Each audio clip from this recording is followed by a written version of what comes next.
नमस्कार दोस्तों, मैं अखिलेश कुमार स्वागत करता हूं आपका अपने यूट्यूब चैनल मैथमस्ती में। दोस्तों, आज की इस वीडियो में हम देखेंगे विद्यासागर का अंक गणित है और हम लोग ज्यामिति चैप्टर पढ़ रहे हैं। अगर आपने देखा होगा पिछले वीडियो को तो आपको पता होगा, और नहीं देखे हैं तो मैं बता दूं कि पिछले 2 वीडियो में हम लोगों ने ज्यामिति के कुछ पार्ट को हम लोगों ने ख़त्म किया है। जैसे ज्यामिति में कुछ जो मुख्य चीज़ें हैं उनके बारे में हम लोगों ने जाना था। जैसे कि हम बात करें तो संरेख बिंदु, किरण रेखा, ये सब क्या होता है, इन सब के बारे में बात किया था। साथ ही साथ एक शेप जिसे त्रिभुज कहते हैं उसके बारे में भी हमने चर्चा किया था। पिछले 2 वीडियो में हम लोगों ने कर लिया है। तो आई होप कि आपने देखा होगा, नहीं देखे हैं तो देख लीजिएगा, अगर देखे हैं तो अच्छी बात है। चलिए आगे हम बढ़ते हैं उसी चैप्टर में। अभी हम थ्योरी चला रहे हैं इसलिए, क्योंकि इन्हीं थ्योरी के कारण हम इस चैप्टर में प्रश्नमाला जो दिए गए हैं उसका सलूशन करने में हमें मदद मिलेगी। इसलिए हम पहले थ्योरी करा रहे हैं। जो भी शेप है, जैसे कि आपका त्रिभुज हो गया, त्रिभुज के बारे में हम लोगों ने तो जान लिया है। त्रिभुज के गुण क्या होते हैं उसके बारे में हम लोगों ने जान लिया है। आज हम जानेंगे वृत्त और चतुर्भुज, इसके गुण क्या होते हैं, इसके संबंध में कि कौन कौन से तथ्य मुख्य हैं उनके बारे में चर्चा करेंगे। तो चलिए शुरू करते हैं आज के इस वीडियो को। किससे?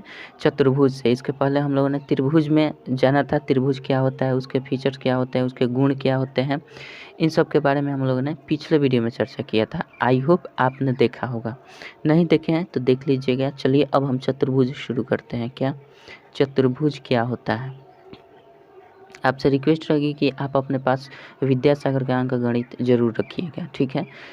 विद्यासागर का आप अंक गणित जरूर रखिएगा, आपसे बार बार रिक्वेस्ट है। चलिए चतुर्भुज क्या होता है, देखिए चतुर्भुज होता क्या है। 4 रेखाखंडों से घिरे हुए समतल क्षेत्र को क्या कहते हैं?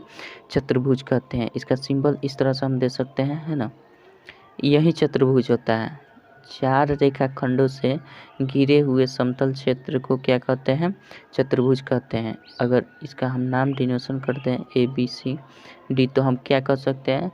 ये चतुर्भुज है। क्यों चतुर्भुज है? क्योंकि 4 रेखाखंडों से घिरा हुआ क्षेत्र है। 4 रेखाखंड कौन कौन से हैं? ABBCCD और AD। AD कहिए या DC कहिए, कोई दिक्कत नहीं है। ये हमारा 4 रेखाखंड है, या फिर 4 असंरेख बिंदुओं को मिलाने से जो शेप बनती है उसे ही चतुर्भुज कहते हैं। कई तरह से आप इसे परिभाषित कर सकते हैं, इसमें कोई दिक्कत नहीं है। हालांकि परिभाषा की तो बात अलग है, ठीक है। अब हम जानते हैं कि चतुर्भुज कितने प्रकार के होते हैं, ठीक है। चतुर्भुज समझ गए। चतुर्भुज किसे कहते हैं? कि 4 रेखाखंडों से घिरे हुए समतल क्षेत्र को क्या कहते हैं? चतुर्भुज कहते हैं। या 4 असंरेख बिंदुओं को मिलाने से। असंरेख बिंदु क्या? जैसे यहाँ एक बिंदु है, यहाँ एक बिंदु है, यहाँ एक बिंदु, यहाँ एक बिंदु। असंरेख हमने बता दिया है कि असंरेख बिंदु किसे कहते हैं? जो किसी एक ही रेखा से चारों बिंदु न कटे उसे हम क्या कहते हैं? असंरेख बिंदु कहते हैं। असंरेख बिंदु क्या होता है? जो एक ही रेखा पर सभी बिंदु स्थित हो या उसको स्पर्श करे तो वो क्या होता है? संरेख बिंदु। इस तरह से हम लोगों ने संरेख असंरेख जान लिया है। तो उसके अगर संरेख के हिसाब से हम डिफिनीशन इसका चतुर्भुज का दें तो 4 असंरेख बिंदु, देखिए यहाँ से चारों बिंदु को कोई एक रेखा नहीं मिला सकती है। चारों बिंदुओं को कोई एक रेखा नहीं मिला सकती है, इसलिए ये क्या असंरेख बिंदु हो जाएंगे। और इन सबको मिलाने से जो शेप बन जाती है उसे ही हम क्या कहते हैं? चतुर्भुज कहते हैं। चलिए डिफिनीशन की बात है, इसको हटाते हैं। चतुर्भुज के प्रकार अगर देखें हम तो चतुर्भुज कितने प्रकार के होते हैं? चतुर्भुज मुख्यतः 5 प्रकार के हो सकते हैं। चतुर्भुज कितने मुख्यतः 5 प्रकार के हो सकते हैं। कैसे? आइए देखते हैं। सबसे पहले देखें तो सबसे पहले हम आयत ही ले लेते हैं। आयत ले लेते हैं। आयत हो सकता है चतुर्भुज के रूप में। अब आयत के बारे में बात करें तो हम मान लीजिए कि आयत, ये हमने आयत बना दिया, ठीक है। इसको समझ लीजिएगा, ये आयत है ABC। अब समझिएगा क्यों, कैसे समझिएगा कि ये आयत है। आयत में क्या होता है? आयत के गुण जान लीजिए। आयत का गुण जान लीजिए। आयत में क्या होता है कि आमने सामने की भुजा जो होती है ना, बराबर होती है। देखिए AB के सामने की भुजा DC है, तो ये क्या होती है? आमने सामने की भुजा जो बराबर होती है। अब इसके AD के सामने की भुजा कौन हो जाएगी? CB हो जाएगी या BC हो जाएगी, होगी ना। तो इसको हम क्या बोलते हैं? इसको हम बोलते हैं ये सम्मुख भुजा बराबर होती है। आयत में क्या होता है? सम्मुख भुजा बराबर होता है। तो आयत को भी डिफाइन करने के लिए हम क्या कर सकते हैं? जिसके आमने सामने की वह चतुर्भुज जिसके आमने सामने की भुजाएं बराबर होती हैं, अतः प्रत्येक कोण प्रत्येक कोण क्या होता है, 90 डिग्री का होता है। प्रत्येक कोण समकोण होता है या 90 डिग्री का होता है, तब हम उसे क्या कहते हैं, आयत कहते हैं। कोई दिक्कत नहीं है, आयत कहते हैं। इतना तो बात आप समझ रहे हैं। चलिए अब इसके संबंध में एक तो सम्मुख भुजा बराबर होती है, लिख सकते हैं क्या, आयत में क्या होता है बताइए, सम्मुख भुजा क्या होती है, सम्मुख भुजा बराबर होती है। आयत में सम्मुख भुजा क्या होती है, आयत में सम्मुख भुजा बराबर होती है। यानी हम इस तरह से क्या लिख सकते हैं, ए डी बराबर क्या लिख सकते हैं, BC लिख सकते हैं, कोई दिक्कत नहीं है। इस तरह से हम DC बराबर क्या लिख सकते हैं, DC बराबर AB लिख सकते हैं, कोई दिक्कत नहीं है। जब सम्मुख भुजा बराबर होती है तो इस तरह से हम कंडीशन को लिख सकते हैं, कोई दिक्कत नहीं है। तथा प्रत्येक कोण, कोण A, कोण B, कोण C, कोण D, ये सब के सब 90 डिग्री होंगे, यानी समकोण होंगे। 90 डिग्री कोण को हम समकोण कहते हैं, तो समकोण होंगे, कोई दिक्कत नहीं है। अच्छा, इसके संबंध में और कह सकते हैं, ये जो कर्नर है ना, इसको हम क्या बोलते हैं, इसको हम क्या बोलते हैं, इसको बोलते हैं क्या, विकर्ण। इसके आयत का विकर्ण जो होता है ना, आयत का विकर्ण जो होता है बराबर होता है। क्या होता है, आयत का विकर्ण जो होता है वो बराबर होता है, बराबर, विकर्ण बराबर, समझ लीजिएगा, बराबर होता है। आयत का विकर्ण क्या होता है, बराबर होता है। ठीक है, इतनी बात तो आप समझ रहे हैं। आयत के संबंध में इतनी बात आपको बिल्कुल ध्यान में रखना होगा। ठीक है, तो आयत के विकर्ण क्या होते हैं, बराबर होते हैं। चलिए, और आयत के विकर्ण जो बराबर होते हैं, साथ ही साथ क्या होते हैं, ये समद्विभाजित करते हैं, एक दूसरे को समद्विभाजित करते हैं। आयत के विकर्ण क्या होते हैं, बराबर होते हैं और एक दूसरे को समद्विभाजित भी करते हैं। मतलब यहाँ से अगर इसको हम O मान लें तो AO बराबर क्या हो जाता है, OC हो जाएगा। AO बराबर OC हो जाएगा, OD बराबर OB हो जाएगा। ठीक है, तो अगर आयत का, अगर तीसरा हम फीचर्स लिखे बराबर होते हैं और ये समद्विभाजित करते हैं, विकर्ण समद्विभाजित करते हैं, समद्विभाजित करते हैं विकर्ण को, एक दूसरे के विकर्ण क्या करते हैं, ये समद्विभाजित करते हैं। समझ लीजिएगा, ये जो विकर्ण है ना, एक दूसरे को समद्विभाजित करेंगे तो AO बराबर OC हो जाएंगे और OD बराबर OB हो जाएंगे। ये रहा आयत। ठीक है, अब इसके बाद बात करते हैं हम वर्ग की। ये तो हमने आयत की बात कर ली। ठीक है, अब हम बात करते हैं वर्ग की। ये एक प्रकार हो गया आयत, आयत एक प्रकार हो गया चतुर्भुज का। ठीक है, चलिए, आयत क्या हुआ, चतुर्भुज का एक प्रकार हो गया। अब बात करते हैं वर्ग पर। वर्ग भी एक आयत ही, वर्ग ही भी एक क्या होता है, चतुर्भुज ही होता है। ठीक है, वर्ग क्या होता है, एक चतुर्भुज होता है। तो हम दूसरा प्रकार क्या लिख सकते हैं, बता दीजिए। दूसरा प्रकार हम लिख सकते हैं वर्ग, वर्ग लिख सकते हैं। वर्ग क्या होता है, समझिए। वर्ग होता है कि वर्ग में प्रत्येक भुजा बराबर होता है। मतलब प्रत्येक भुजा बराबर होता है, कहने का मतलब क्या, इस तरह से भी कह सकते हैं, आमने सामने की भुजा भी बराबर होगी। ठीक है, आमने सामने की भुजा बराबर होगी, साथ ही साथ ये तो प्रत्येक भुजा बराबर होता है। आमने सामने की तो बात ही हटा दीजिए, छोड़िए, आमने सामने की बात ही मत कीजिए, डायरेक्ट कहिए कि प्रत्येक भुजा इसमें क्या होती है, बराबर होती हैं। तो ये वर्ग होता है। और साथ ही साथ ये कोण जो होता है ना, ये 90 डिग्री क्या होता है, कोण क्या होता है, 90 डिग्री क्या होता है। जिस चतुर्भुज के सभी भुजाएं बराबर होती है, जिस चतुर्भुज के सभी भुजाएं बराबर होती है, क्या, जिस चतुर्भुज के सभी भुजाएं बराबर होती है वो क्या होता है, तथा प्रत्येक कोण 90 डिग्री का होता है, तो वो क्या होता है, वर्ग होता है। वर्ग होता है, क्या होता है, वर्ग होता है। और इसके संबंध में अगर हम बात करें तो इसके विकर्ण जो होते हैं ना, इसके विकर्ण भी क्या होते हैं, बराबर होते हैं।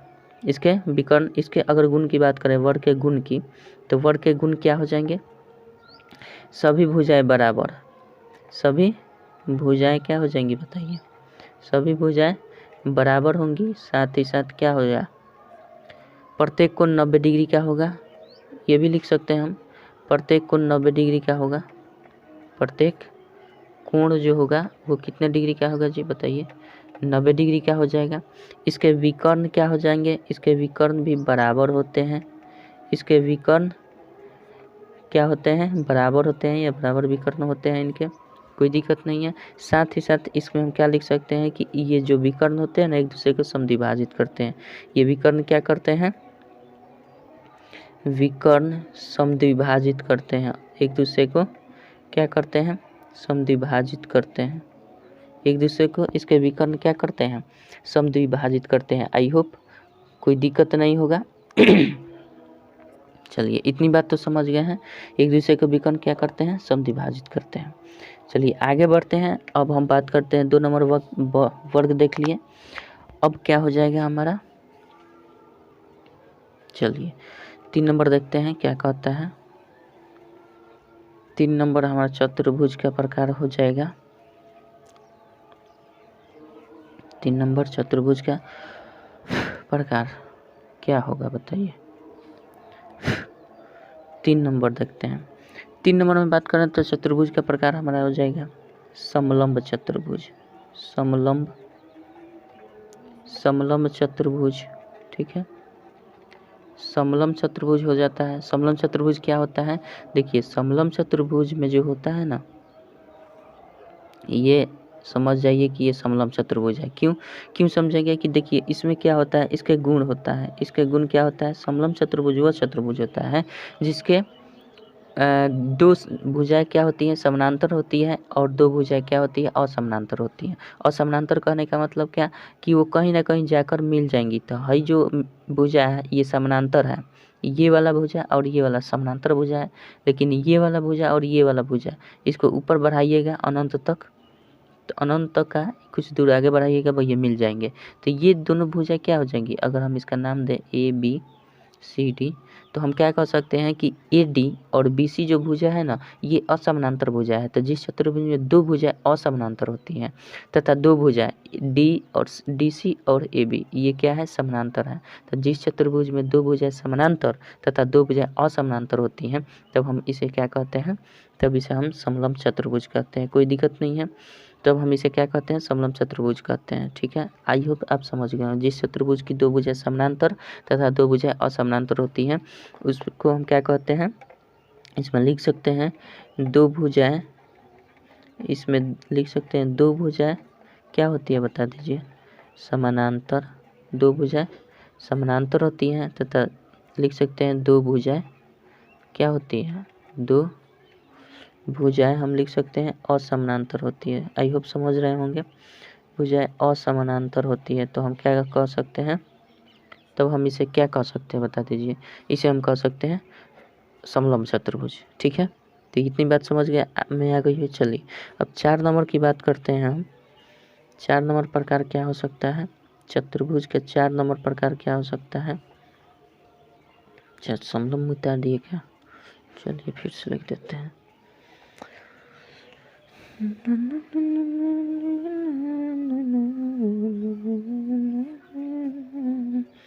3 नंबर क्या था हमारा, समलंब चतुर्भुज ना था, जो हमने समझ लिया। समलंब चतुर्भुज, कोनो दिक्कत नहीं ना है जी। चलिए इसको भी मिटा देते हैं, इसका काम तो समाप्त हो गया है। समलंब चतुर्भुज हम लोगों ने समझ लिया। अब समझते हैं किसको। अब 4 नंबर देखते हैं समांतर चतुर्भुज। समांतर बाद में देखेंगे, पहले हम देख लेते हैं समलंब समचतुर्भुज। समचतुर्भुज क्या होगा, समचतुर्भुज। ठीक है, समचतुर्भुज देखते हैं क्या होता है। देखिए समचतुर्भुज में क्या होता है ना, समचतुर्भुज में होता क्या है, समचतुर्भुज में होता क्या है, समचतुर्भुज के गुण लिख दीजिए। वह चतुर्भुज जिसकी सभी भुजाएं बराबर होती हैं, वह चतुर्भुज जिसकी सभी भुजाएं बराबर होती हैं, परंतु इसका कोणवा जो होता है ना 90 डिग्री का नहीं होता है। प्रत्येक भुजा बराबर होती है लेकिन कोण क्या होता है, 90 डिग्री नहीं होता है। तो हम गुण में क्या लिख सकते हैं, प्रत्येक भुजा क्या होती है समचतुर्भुज की, प्रत्येक भुजा बराबर होती है। प्रत्येक भुजा क्या होती है, बराबर होती है, लेकिन क्या होता है, प्रत्येक कोण 90 डिग्री का नहीं होता है। प्रत्येक कोण 90 डिग्री का नहीं होता है, कोण 90 डिग्री का नहीं होता है। ठीक है, कोई दिक्कत नहीं है, प्रत्येक कोण 90 डिग्री का नहीं होता है। और साथ ही साथ हम और क्या कर सकते हैं, इसके विकर्ण की बात करें तो इसके विकर्ण क्या हो जाएंगे, इसके विकर्ण की बात करें तो इसके विकर्ण भी बराबर होते हैं। इसके विकर्ण क्या होते हैं, इसके विकर्ण जो होते हैं बराबर होते हैं तथा लंब समद्विभाजन करते हैं। ये पांचवा प्रकार देखते हैं चतुर्भुज का क्या हो सकता है हमारा। पांचवा प्रकार हो जाएगा समांतर चतुर्भुज। समांतर चतुर्भुज कहिए या समानांतर चतुर्भुज कहिए, समांतर चतुर्भुज। ठीक है, समांतर चतुर्भुज क्या होता है, जिस चतुर्भुज के आमने सामने की भुजाएं समान और समानांतर होती है उसे हम क्या कहते हैं, समांतर चतुर्भुज कहते हैं। जिस चतुर्भुज के आमने सामने की भुजाएं जो होती है समान होती है और साथ ही साथ समानांतर होती है, आमने सामने की भुजाएं समान और समानांतर होती है तो उसे हम क्या कह देते हैं, उसे हम समांतर चतुर्भुज कहते हैं। कोई दिक्कत नहीं है, जिस चतुर्भुज के आमने सामने की भुजाएं समान और समांतर होती है उसे समांतर चतुर्भुज कहते हैं। चलिए, आई होप समझ गए होंगे। अब समांतर चतुर्भुज के गुण क्या होते हैं देखते हैं। समांतर चतुर्भुज के गुण क्या होते हैं। समांतर चतुर्भुज में क्या होता है, आमने सामने की भुजा लिख सकते हैं। समांतर चतुर्भुज में आमने सामने की भुजा क्या होती है, आमने सामने की भुजा क्या होती है बता दीजिए। आमने सामने की भुजा क्या होती है, बराबर होती है। आमने सामने की भुजा बराबर या ऐसे लिख सकते हैं समान होती है और साथ ही साथ क्या होती है, समान और समांतर होती है।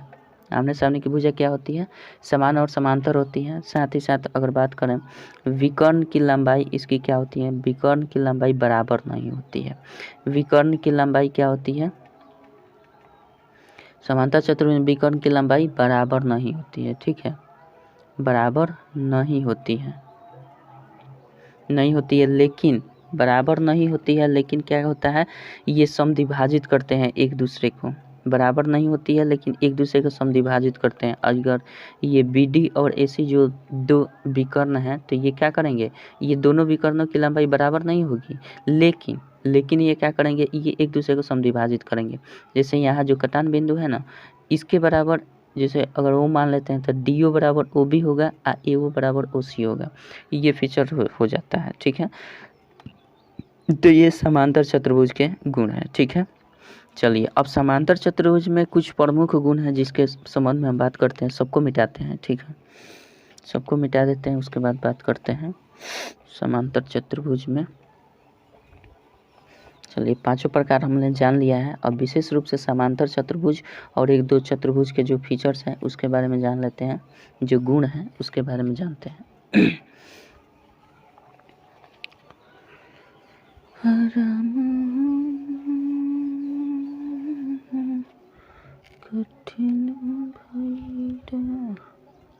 चलिए, समांतर चतुर्भुज पर बात कर रहे थे, पांचवा था है ना, समांतर चतुर्भुज।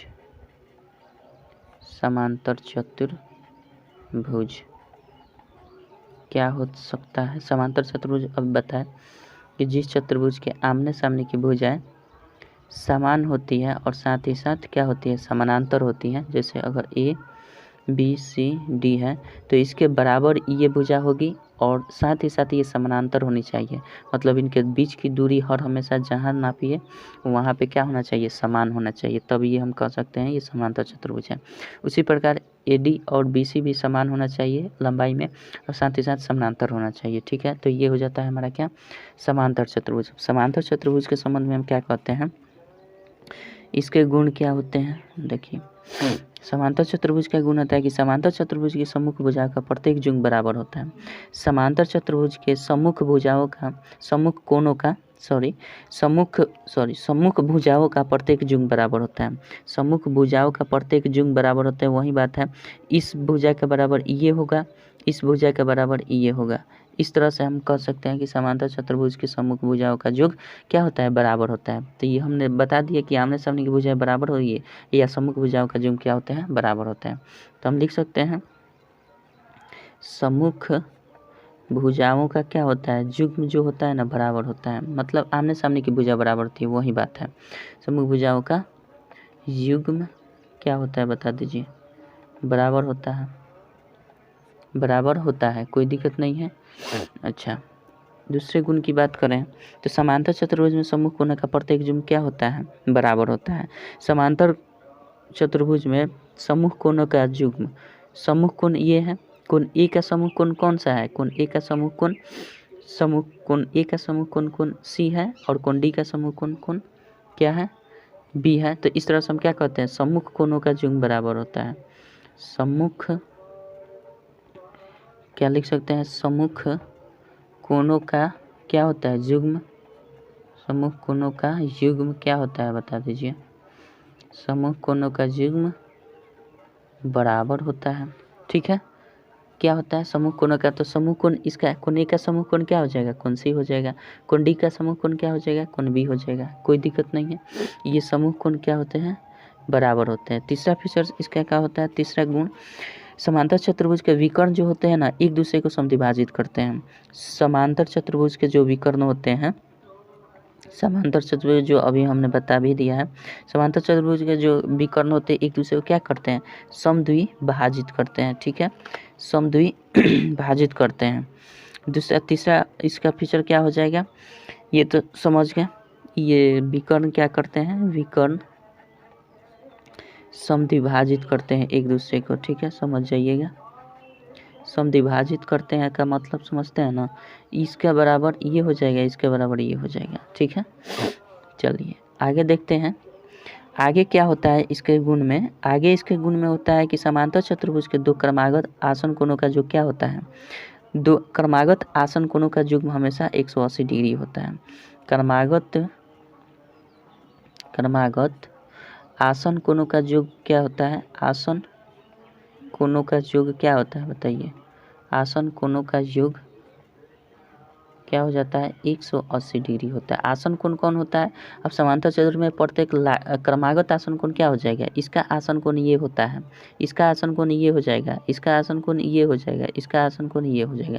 तो क्रमागत आसन कोणों का युग्म क्या हो जाता है, हमेशा 180 डिग्री होता है। मतलब कोण ए और कोण बी को जोड़िएगा ना तो 180 होता है, कोण बी कोण सी को जोड़िएगा 180 होगा, कोण सी कोण डी को जोड़िएगा 180 होगा, कोण डी कोण ए को जोड़िएगा 180 ही होगा, कोई दिक्कत नहीं है। तो ये चीज़ होता है।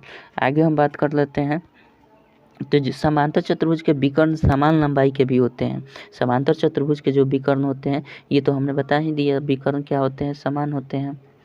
समांतर चतुर्भुज के विकर्ण क्या होते हैं, समान होते हैं या बराबर होते हैं, ठीक है। ये तो विकर्ण के संबंध में हमने पहले भी बता दिया था, कोई दिक्कत नहीं है समांतर चतुर्भुज के बारे में। चलिए कह रहा है कि अगर समांतर चतुर्भुज समचतुर्भुज तभी होता है, समचतुर्भुज हमने अभी बनाया है। समचतुर्भुज क्या होता है, पहले हम समचतुर्भुज के बारे में बात करें। अभी हमने आपको बताया है समचतुर्भुज क्या होता है। समचतुर्भुज के क्या होता है, प्रत्येक भुजा तो बराबर होता है, प्रत्येक भुजा क्या होता है, बराबर होता है, लेकिन ये कोणवा होता है ना 90 डिग्री का नहीं होता है। ये कोण क्या होता है, 90 डिग्री का नहीं होता है समचतुर्भुज में। तो इसका फिगर ऐसे भी ड्रॉ हो सकता है, ठीक है, इसका फिगर ऐसे ड्रॉ हो सकता है, इसके बराबर ये, इसके बराबर ये, इसके बराबर, यानी सब भुजा बराबर होते हैं, लेकिन ये क्या नहीं होते हैं, 90 डिग्री का नहीं होते हैं। लेकिन अगर हम समांतर चतुर्भुज का हम जाने तो समांतर चतुर्भुज में नहीं होता है, लेकिन अगर हम समांतर चतुर्भुज को क्या कर सकते हैं, समांतर चतुर्भुज, लेकिन इसमें एक फीचर होता है कि जैसे ये होता है ना समचतुर्भुज में एक दूसरे के विकर्ण जो होते हैं ना हमेशा लंब समद्विभाजक होते हैं। क्या होते हैं, लंब समद्विभाजक होते हैं, लंब पर हमेशा काटते हैं। तो अगर हम समांतर चतुर्भुज को वर्ग बनाना चाहें, समांतर चतुर्भुज को अगर हम वर्ग बनाना चाहें तो ये क्या हो जाता है, समांतर चतुर्भुज को वर्ग तभी हम बना सकते हैं जब उसके विकर्ण एक दूसरे को पर परस्पर लंब होते हैं। अगर ये हमारा जो विकर्ण दिया है, ये विकर्ण, ये तभी हमारा समांतर चतुर्भुज, जैसे ये समांतर चतुर्भुज है, अगर ये हमारा यहाँ पे 90 डिग्री का कोण बना देना और साथ ही साथ समद्विभाजित करें, 90 डिग्री का कोण बना दे तो ये क्या हो जाता है, ये वर्ग हो जाता है। समांतर चतुर्भुज, अगर देखिए ये समांतर चतुर्भुज है, अगर इसका कंडीशन ये है कि ये अगर जो है ना यहाँ पे देखिए थोड़ा 90 डिग्री से ज़्यादा कोण बन रहा है ना, तो ये अगर 90 डिग्री का कोण बन जाए ना तो ये क्या हो जाता है, समांतर चतुर्भुज से ये वर्ग बन जाता है। क्यों वर्ग बन जाता है, और समांतर चतुर्भुज चूँकि जानते हैं ये कोण 90 डिग्री का नहीं होता है, लेकिन जैसे ही यहाँ 90 डिग्री का होगा ना तो ये सब 90 डिग्री के हो जाएंगे, सब 90 डिग्री के हो जाएंगे, और साथ ही साथ ये क्या बन जाएंगे, वर्ग बन जाए। कब, किस स्थिति में, जब विकर्ण एक दूसरे को लंब बना दे तब। कोई दिक्कत नहीं है। चलिए, समांतर चतुर्भुज के ये वर्ग बनने का कंडीशन हम लोगों ने जान लिया। आगे हम बढ़ें तो समांतर चतुर्भुज में बस इतना आपको गुण ध्यान में रखना होगा। क्या? इतना गुण आपको ध्यान में रखना होगा कि सम्मुख भुजाओं का जुग्म क्या होता है? बराबर होता है। ठीक है। सम्मुख कोणों का जुग्म क्या होता है? ये भी बराबर होता है। सम्मुख कोणों का जुग्म ये बराबर होता है, ये बराबर होता है। कोई दिक्कत नहीं। विकर्ण क्या होता है? समद्विभाजित करते हैं। समद्विभाजित करने का मतलब क्या होता है? ये इसके बराबर ये हो जाएगा, इसके बराबर ये, इसके बराबर ये, इसके बराबर ये हो जाएगा। कोई दिक्कत नहीं है। क्रमागत आसन कोणों का योग क्या होता है? 180 डिग्री होगा। मतलब इस कोण का योग क्या हो जाता है? 180। इस कोण का योग 180। इस कोण का योग 180 इसका। ठीक है। क्रमागत आसन कोणों का योग ये हो जाता है। विकर्ण क्या होता है? समान लंबाई के होते हैं। अच्छी बात है। चलिए, ये तो समझ गए। आगे बढ़ते हैं। आगे हम बढ़ते हैं, इसको मिटा देते हैं। चलिए, इसमें हम बात करें अगर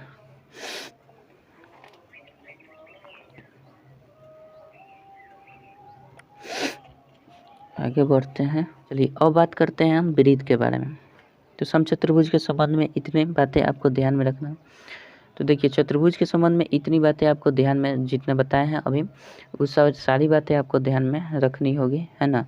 अब चलिए बढ़ते हैं आगे। आगे देखते हैं हम। अरे यार,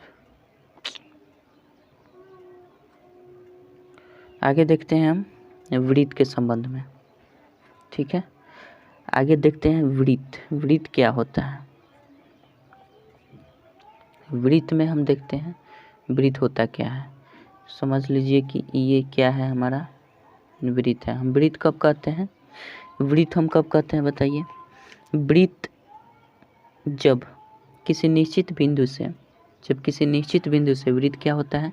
जब किसी निश्चित बिंदु से सभी बाहरी बिंदुओं के बीच की दूरी समान होती है, तब हम क्या कहते हैं? वो शेप जो है वृत्त का शेप है। ठीक है।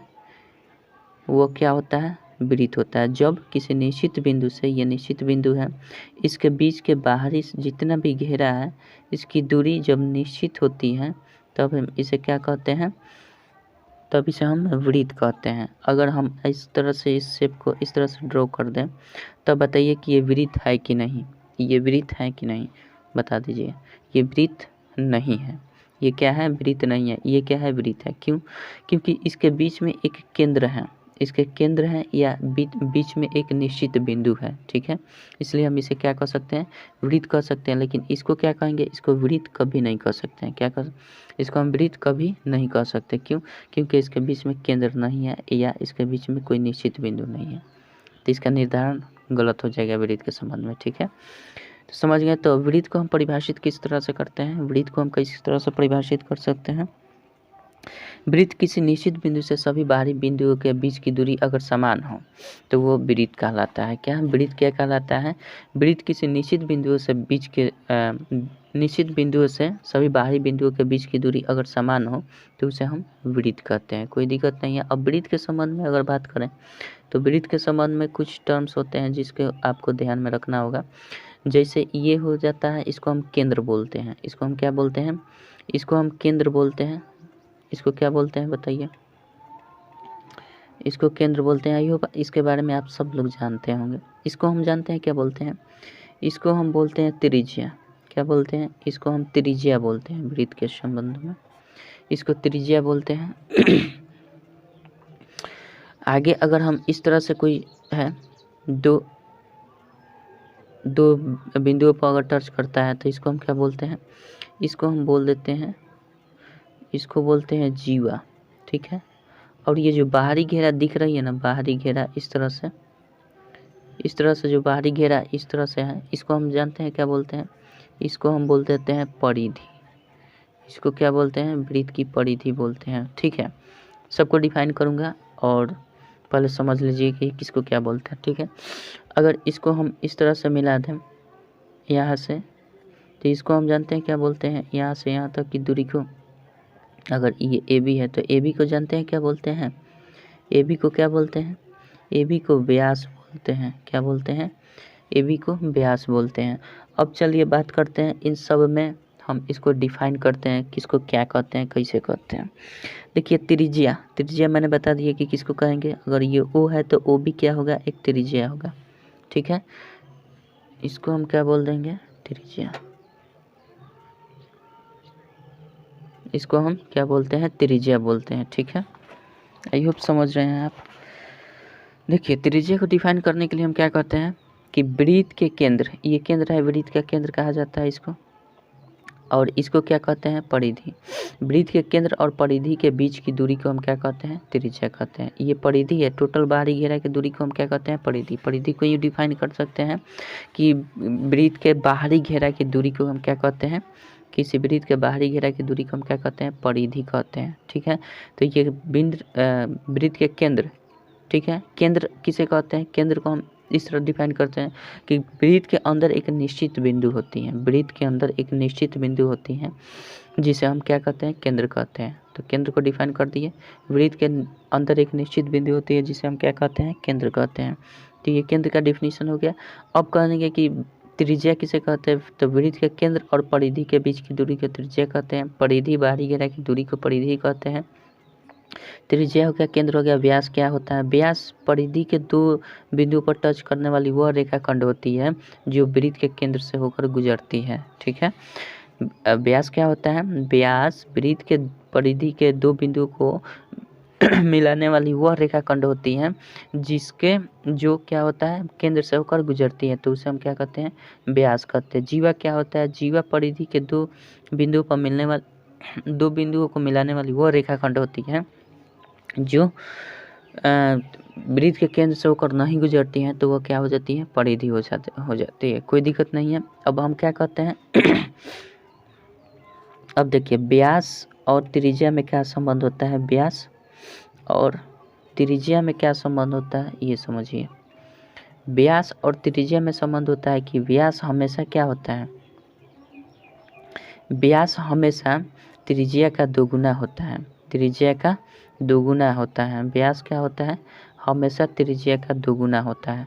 मतलब व्यास क्या होता है, अगर त्रिज्या हमारा त्रिज्या में अगर 2 से गुना कर देते हैं तो व्यास मिल जाता है। कैसे, जैसे ये वृत्त हुआ है, ठीक है, ये व्यास है, ये केंद्र है, ठीक है, तो हमारा क्या हो जाता है, यहाँ से यहाँ तक की त्रिज्या कहते हैं, यहाँ से यहाँ तक की दूरी को हम क्या कहते हैं, त्रिज्या ना कहते हैं। परिधि और केंद्र के बीच की दूरी को त्रिज्या कहते हैं। तो इसको हम अगर r मान लेते हैं और इसको भी, जब केंद्र और परिधि के बीच की दूरी को हम त्रिज्या कहते हैं तो ये भी तो r ही होगा ना। तो यहाँ से यहाँ तक की दूरी को हम क्या कहते हैं, व्यास कहते हैं। और यहाँ से यहाँ तक व्यास कैसे हो जाएगा, एगो r होगा, फिर इस r को जोड़ देंगे, इस r को जोड़ेंगे, तब नहीं, अब यहाँ से यहाँ तक की लंबाई हमारा d निकल जाएगी। तो d मतलब व्यास होता है, d मतलब व्यास होता है, और r मतलब त्रिज्या समझ लीजिए, या दोनों r को जोड़ देंगे तो हमारा क्या हो जाएगा, ये 2r हो जाएगा। तो d बराबर क्या हो जाता है, 2r होता है। मतलब कहने का मतलब व्यास बराबर 2 गुना त्रिज्या होता है। समझ गए, तो ये संबंध होता है। और यूँ कह सकते हैं कि व्यास क्या होता है, व्यास तो समझ गए कि त्रिज्या का दोगुना होता है, तो त्रिज्या क्या होता है, व्यास का आधा होता है।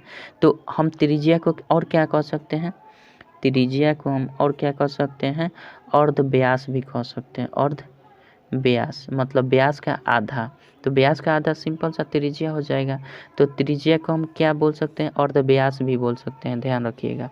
त्रिज्या क्या बोल सकते हैं, अर्ध व्यास भी बोल सकते हैं। ठीक है, इतनी बातें समझ में आ गई होगी आई होप। चलिए आगे बढ़ते हैं, वृत्त के अब गुण के बारे में जानते हैं। वृत्त में किस तरह से क्या क्या हो सकता है ना। चलिए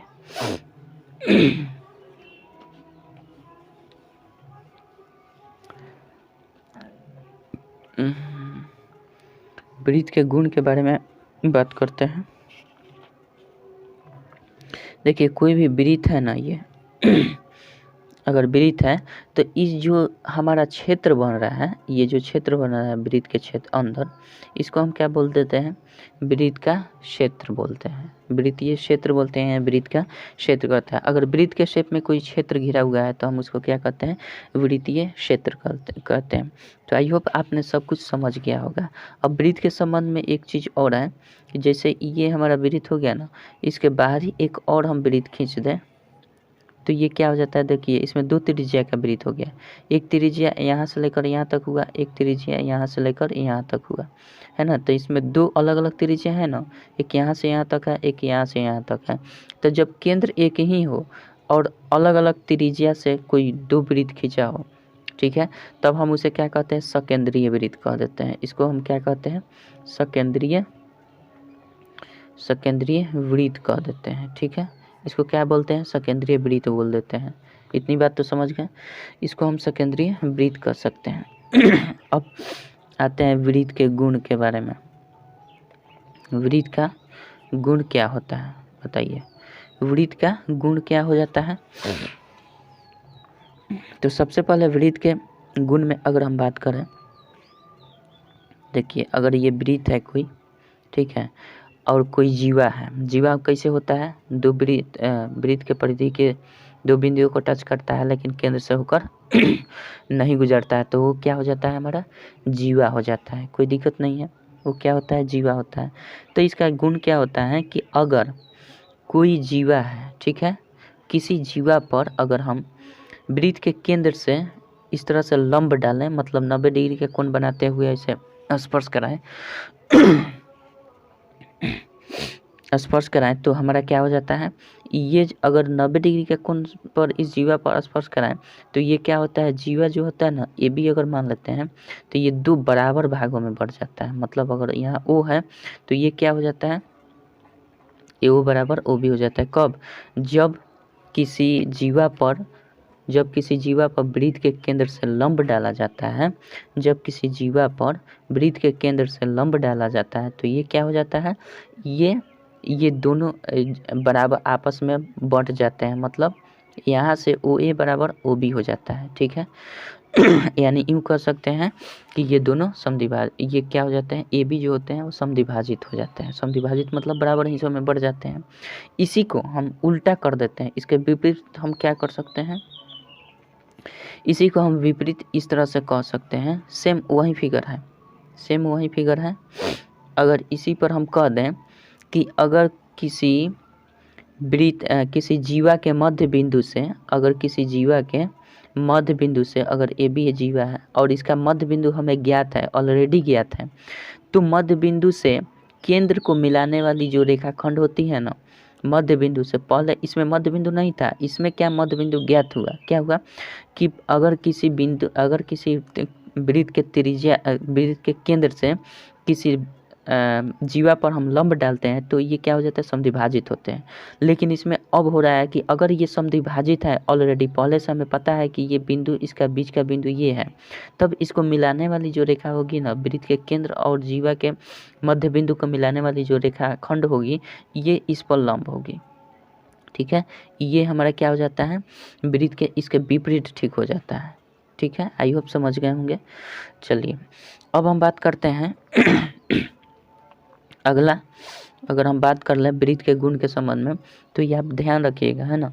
वृत्त के संबंध में अगर बात करें कि जैसे ये कोई वृत्त है, ठीक है, अगर वृत्त में दो जीवा है, क्या है? मान लीजिए कि दो जीवा है, ये दो जीवा है होगा। जीवा तो समझ रहे हैं कि वृत्त के परिधि के दो बिंदुओं को मिलाती है वो जीवा होती है, जो केंद्र से नहीं गुजरती है। तो हम इसके संबंध में क्या कहते हैं कि अगर इन दोनों जीवा की लंबाई अगर बराबर होना, जैसे ए बी हो गया, सी डी हो गया, तो ए बी बराबर अगर सी डी हो जाता है, ए बी बराबर सी डी अगर है किसी वृत्त में, तब इसके द्वारा केंद्र पर जो अंतरित कोण होगी ना, यहाँ जो कोण बनेगा, इन दोनों कोणों का मान क्या हो जाता है?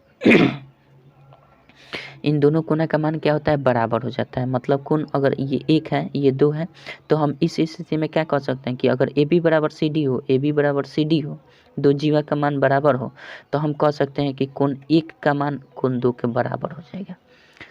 कोई दिक्कत नहीं है। कोण 1 का मान क्या हो जाएगा, कोण 2 के बराबर हो जाएगा। ठीक है, तो ये चीज़ हम कर सकते हैं। आगे हम अगर बात करें तो ठीक इसके विपरीत अगर हम बात करें इसके विपरीत अगर हम बात करें, इसी वृत्त में अगर ये दोनों, अब की बार अगर हम बात करें कि मान लीजिए कि हमें इसकी लंबाई पता नहीं है, ए बी सी डी की लंबाई हमें पता नहीं है, लेकिन ये पता है कि ये कोण जो है ना इसके वृत्त के केंद्र पर, ये 1 ये 2 ये कोण 1 बराबर कोण 2 है ना, ये दोनों बराबर हैं। तो जाहिर सी बात है कि जब ये कोण बराबर है ना तो ये ए बी बराबर सी डी ऑटोमेटिक हो जाएंगे। क्या हो जाएंगे, जब कोण 1 बराबर कोण 2 होंगे तो तब हम क्या कर सकते हैं कि ए बी बराबर क्या हो जाएंगे, सी डी हो जाएंगे। ए बी बराबर सी डी हो जाएंगे। सेम उसी का उल्टा है, कोई दिक्कत नहीं है। अगर केंद्र पर अंतरित कोण क्या होता है, बराबर होता है, तो जीवा उनकी बराबर हो जाएगी। ठीक है, अगर जीवा बराबर है तो केंद्र पर अंतरित कोण बराबर हो जाएंगे, विपरीत। ठीक है, समझ रहे हैं। चलिए आगे बढ़ते हैं, इसके संबंध में और देखते हैं। थोड़ा सा भेजा ले हम ना।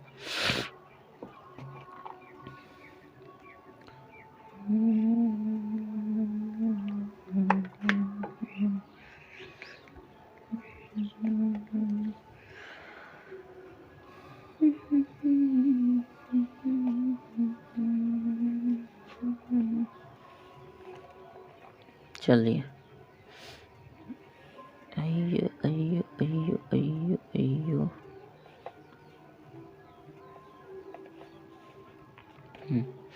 वृत्त के संबंध, चलिए वृत्त के संबंध में और हम जान लेते हैं गुण को। क्या, चलिए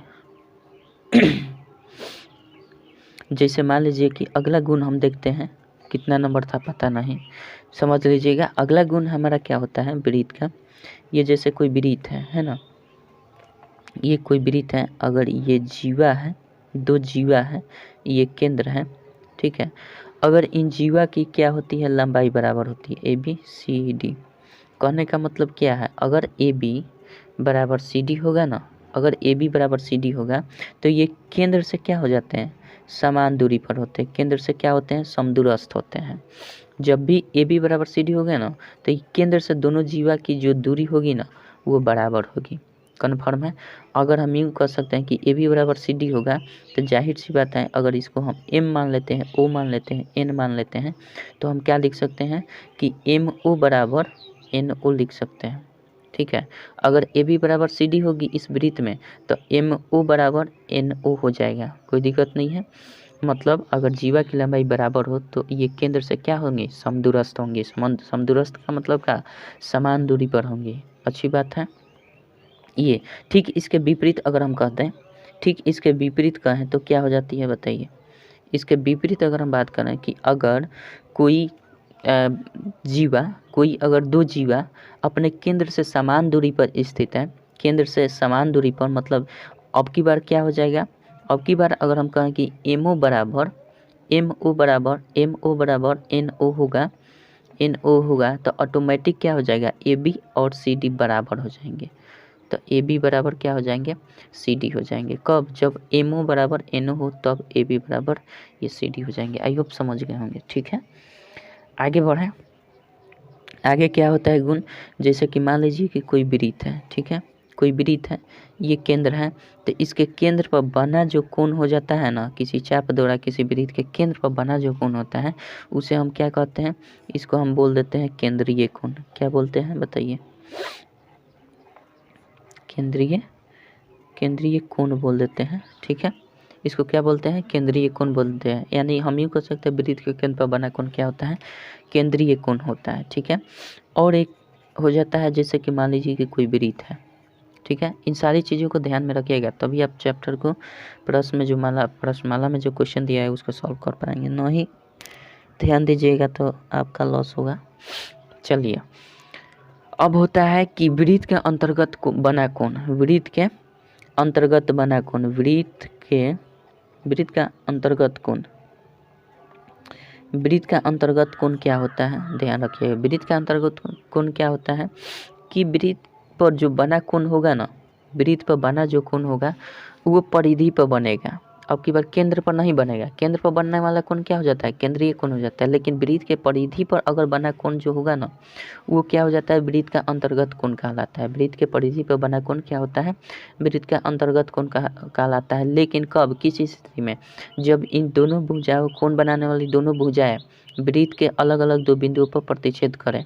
जैसे ये यहाँ प्रतिच्छेद किया, इसको बाहर भी कर सकते हैं, प्रतिच्छेद कर दिया तो ये क्या हो जाएंगे, ये वृत्त के अंतर्गत बना कोण कहलाता है। ठीक है, अगर इसी को हम कहें कि इस तरह से बना दिए हमने, ठीक है, और यहाँ कोण बना दिए, तब हम कह सकते हैं कि नहीं कि वृत्त के अंतर्गत कोण है, नहीं कह सकते। क्यों नहीं कह सकते हैं, कंडीशन तभी होता है कि जब वृत्त के अंतर्गत कोण वो नहीं कहलाता है जब वृत्त के परिधि पर वो कोण जो बनेगा वृत्त के परिधि पर होना चाहिए, और साथ ही साथ कोण बनाने वाली दोनों भुजाएं जो होती है, कोण बनाने वाली दोनों जो रेखाखंड होती हैं वो कहीं ना कहीं इसके परिधि पर टच करनी चाहिए। देखिए तो ये टच किया है, नहीं किया है, तो ये वृत्त का अंतर्गत बना कोण नहीं कहलाएगा।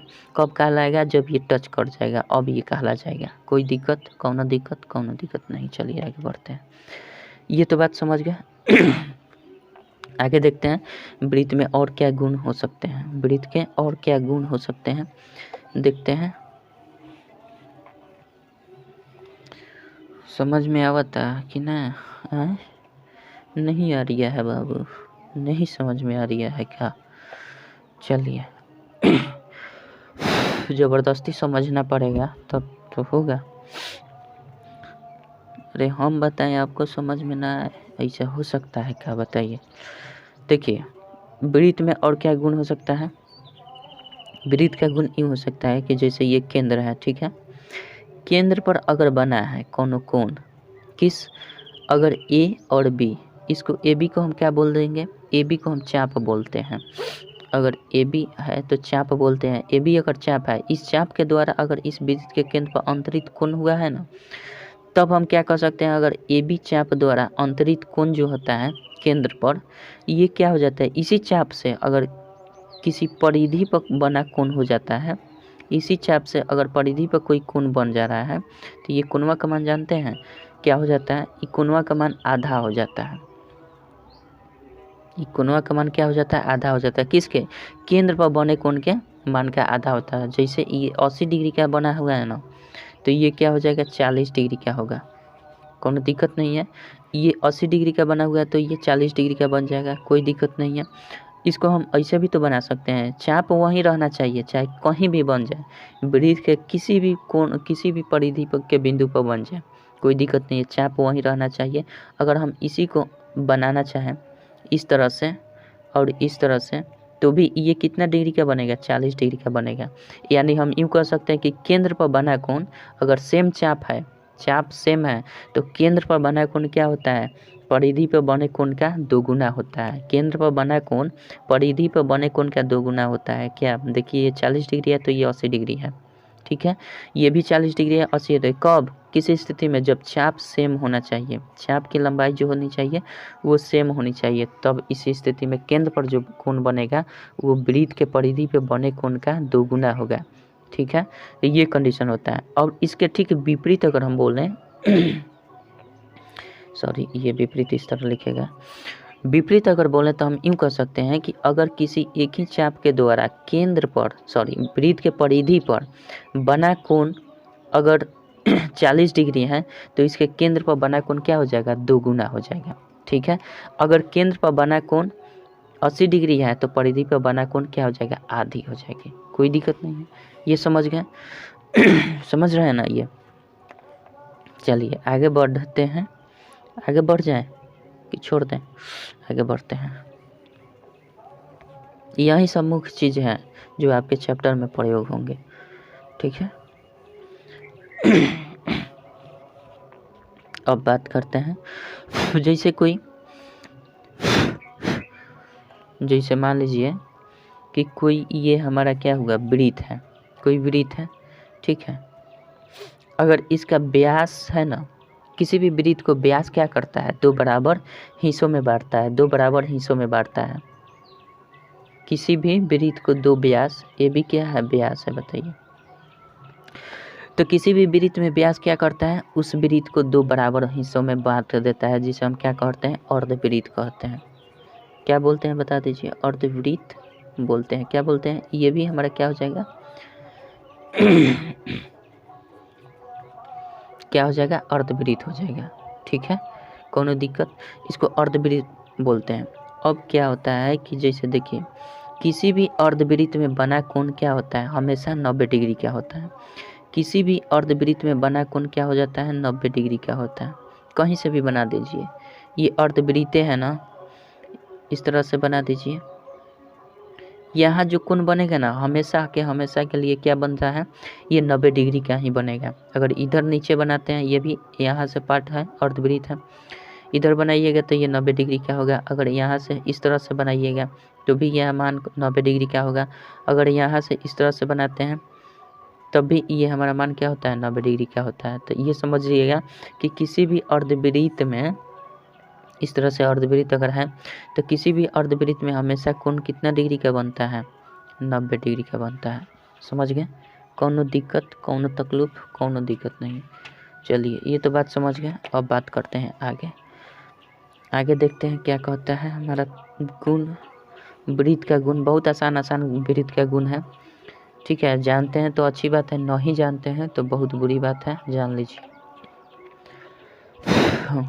क्योंकि चैप्टर इसी से बनने वाला है, कोई दूसरा नहीं बना पाएगा।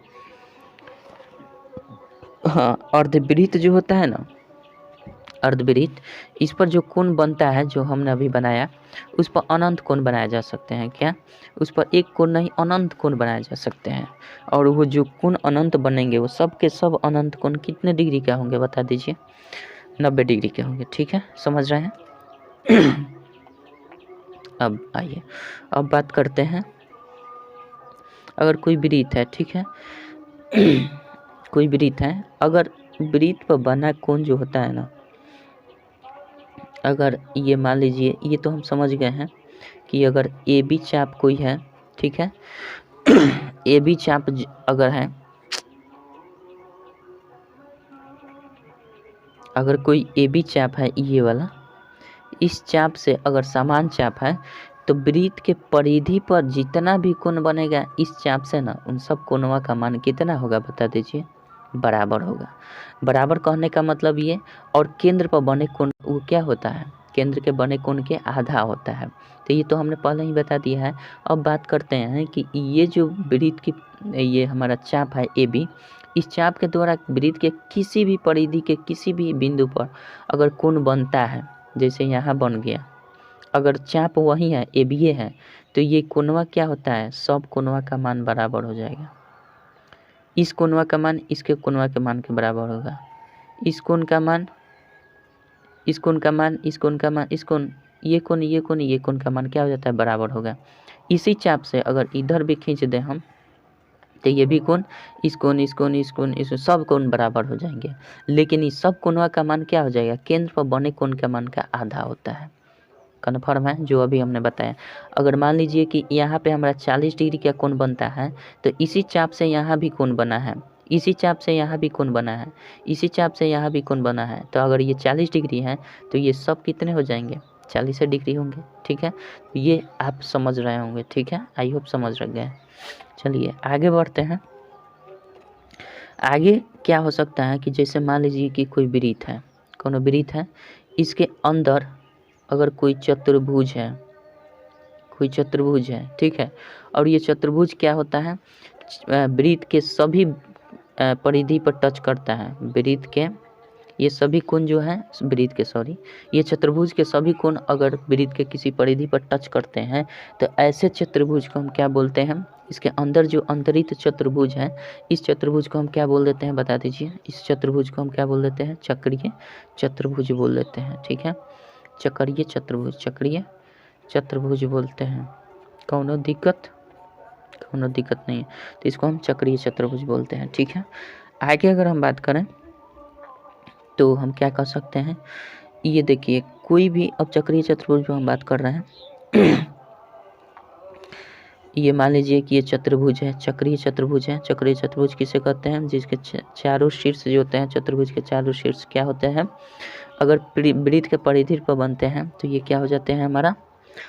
ये चक्रीय चतुर्भुज कहलाते हैं। अगर चक्रीय चतुर्भुज में मान लीजिए कि ये हमारा ये अगर 50 डिग्री है, 50 डिग्री नहीं मानते, अगर मान लीजिए ये कोण 1 है, ये कोण 1 है, ये 2 है, ये 3 है, ये 4 है, ये कोण 1 2 3 4 है, तो चक्रीय चतुर्भुज का नियम ये होता है कि चक्रीय चतुर्भुज के सम्मुख कोण जो होते हैं ना, हमेशा 180 डिग्री होता है, मतलब इनका योग।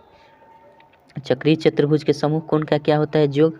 समझ ले, लिख लीजिएगा, जो बोल रहा हूँ आप थ्योरी बनाकर लिख सकते हैं, मैं लिख नहीं रहा हूँ ताकि टाइम ज़्यादा लग जाएगा, इसलिए नहीं लिख रहा।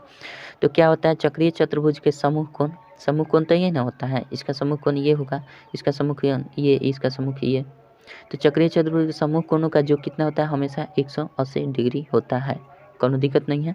तो हम क्या लिख सकते हैं बता दीजिए? अगर चक्रीय चतुर्भुज के समूह कोणों का जो 180 डिग्री हो सकता है, तो कोण 4 बराबर कोण 4 जो कोण 3 बराबर हम क्या लिख सकते हैं? 180 डिग्री। जो कि समूह कोणों का जो 180 डिग्री होता है, इस तरह से हम लिख सकते हैं कोण 2 जोड़ कोण 1 बराबर क्या लिख सकते हैं? 180 डिग्री ही लिख सकते हैं। कौनो दिक्कत नहीं है।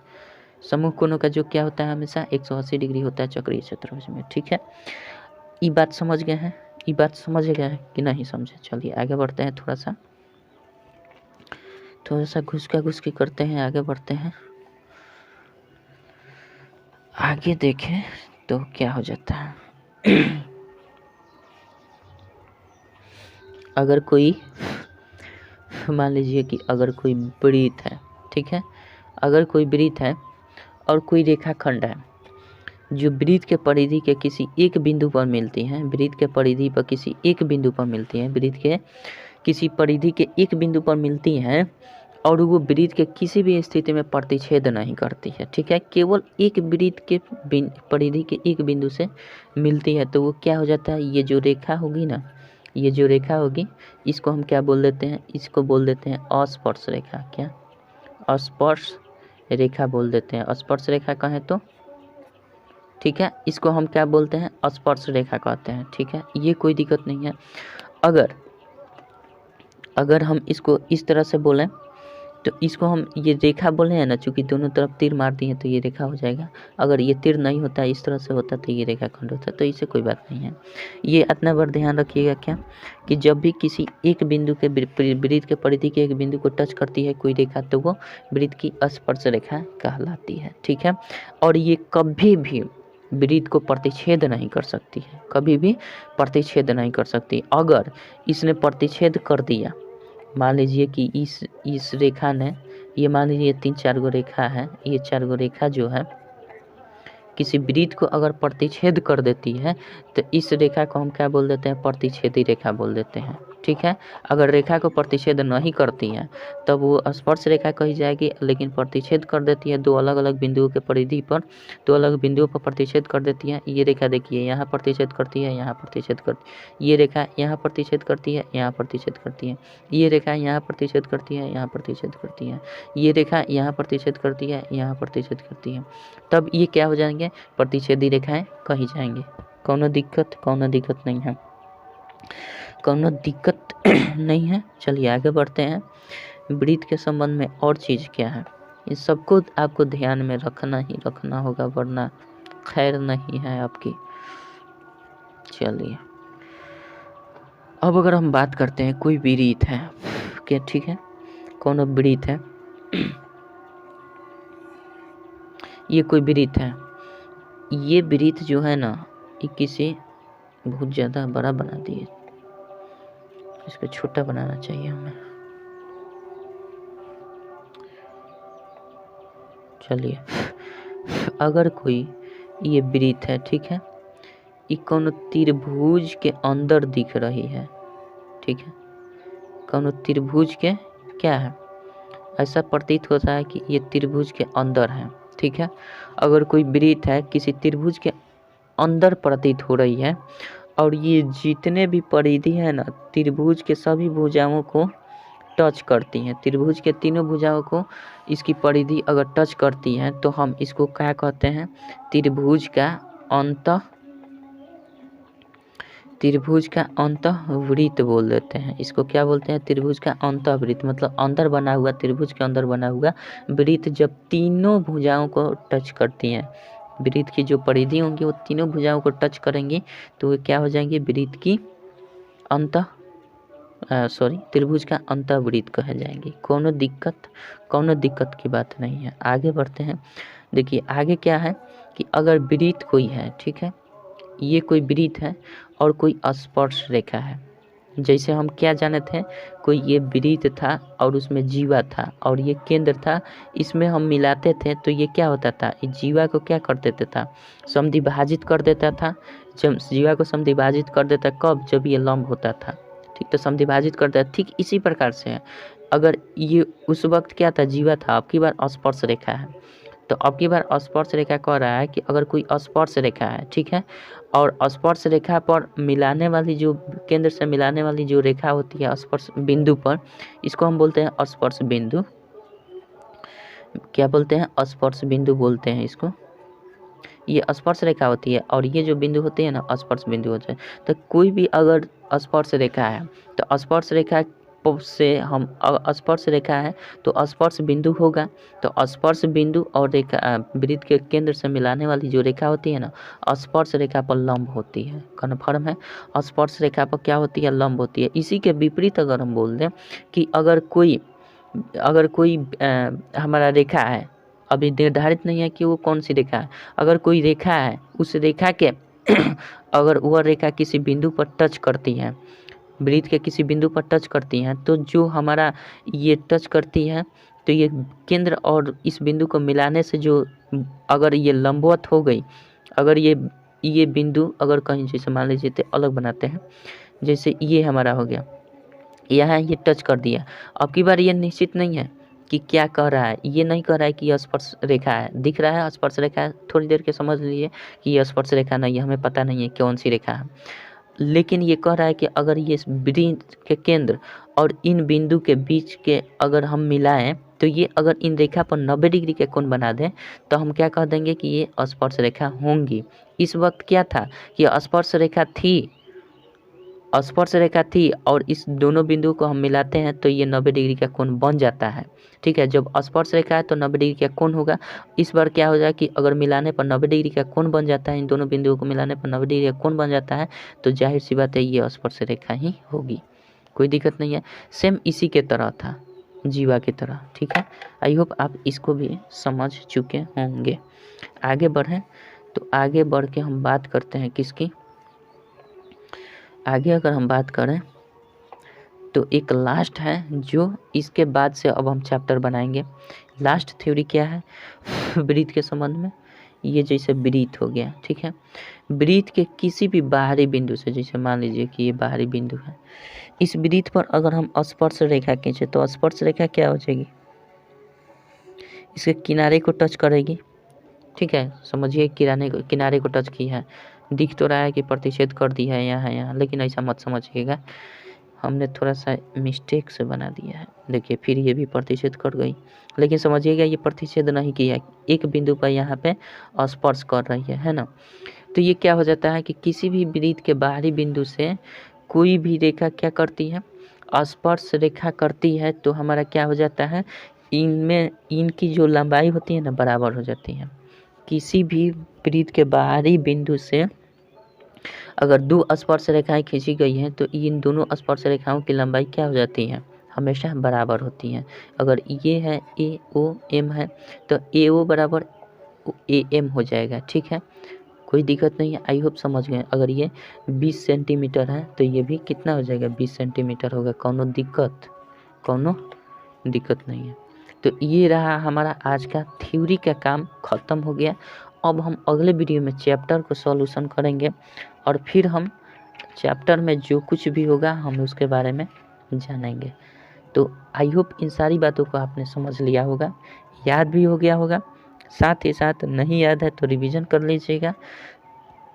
तो इसी के साथ चलते हैं, आज की इस वीडियो में बस इतना ही रहने देते हैं, फिर मिलेंगे अगले वीडियो में चैप्टर के साथ। तब तक के लिए जय हिंद, जय भारत। ठीक, ओके।